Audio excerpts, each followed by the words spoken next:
This is a 1973 Porsche 911 RS, a Rennsport. The first year, right? This is the one and only of the hand-built 911s when the family still owned the company.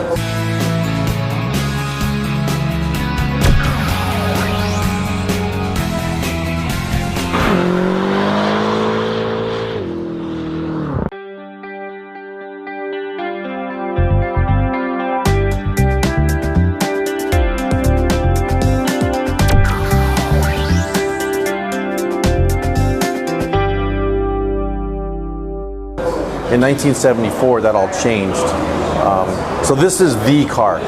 There are other RSs out there, but this is the pinnacle of the boy racer car. This one we purchased from a gentleman that restored the car and taken it to something called the Porsche Parade, which is sort of the Pebble Beach of Porsche events, and it won its best in the 911 class, best in the RS class, and actually best of show. And this is probably one of my favorite cars because it just hauls ass. It makes crazy sound for a Porsche. It's super light and handles like $1,000,000. What size engine is it? Is it the classic air-cooled? This is a 2.7 liter, and this year they made 2.2 liters, so they bumped up the displacement. Sure. Let's take a look at it. And I take it the car has been lightened to make it as agile and as Porsche did that. Porsche did that, and this is the first year they did something called the ducktail here. Okay. That was the start of the whale tail. You'll see its neighbor is actually a 78 that has what they call the whale tail. That's a turbocharged car. This is a normally aspirated car.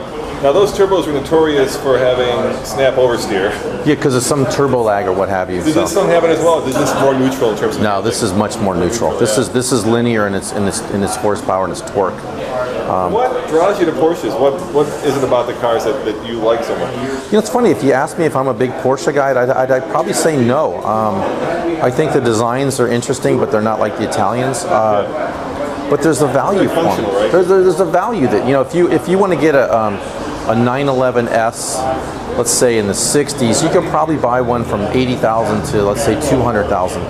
If you want the same performance car from an Italian car, it's going to be 400,000 to $1 million. But I'm an architect, and my whole world's about passion and beauty. And you know, fortunately, we have a couple of the Porsches that are beautiful.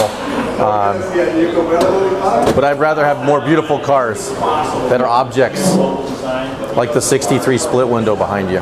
Well, tell me about the split window. Why as well since we're here? So the split window in 1962 was shown at the Paris Auto Show by Chevrolet, and it was in this color, Sebring silver with black interior.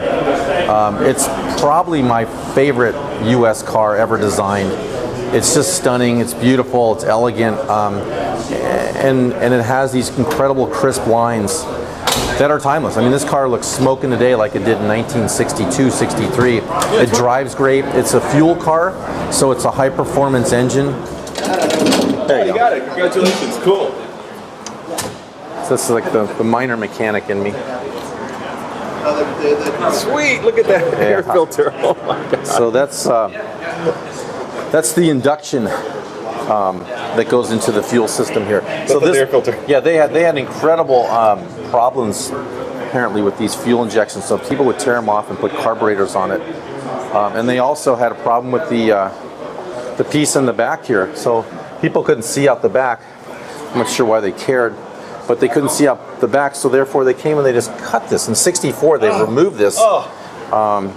That's what makes it such a classic. It is. It's beautiful. Well, what makes it so beautiful? If you find, you know, this rib line that some of the, you know, major Bugattis had all the way down it, when this thing's cut, it's just not the same. So does it run? Is this one start? Oh yeah. It's driver?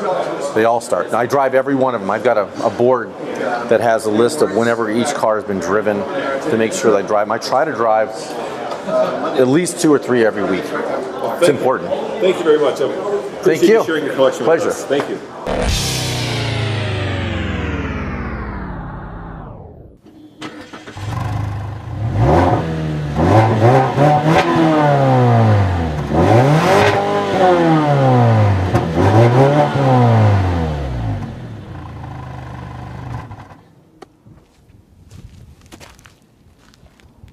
Oh my, this is a gorgeous car. In fact, I would go so far as to say this is one of the best looking sedans on the market today.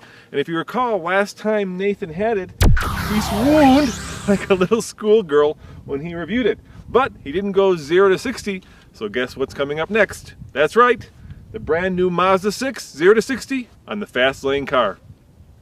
Whew, that is one sexy car.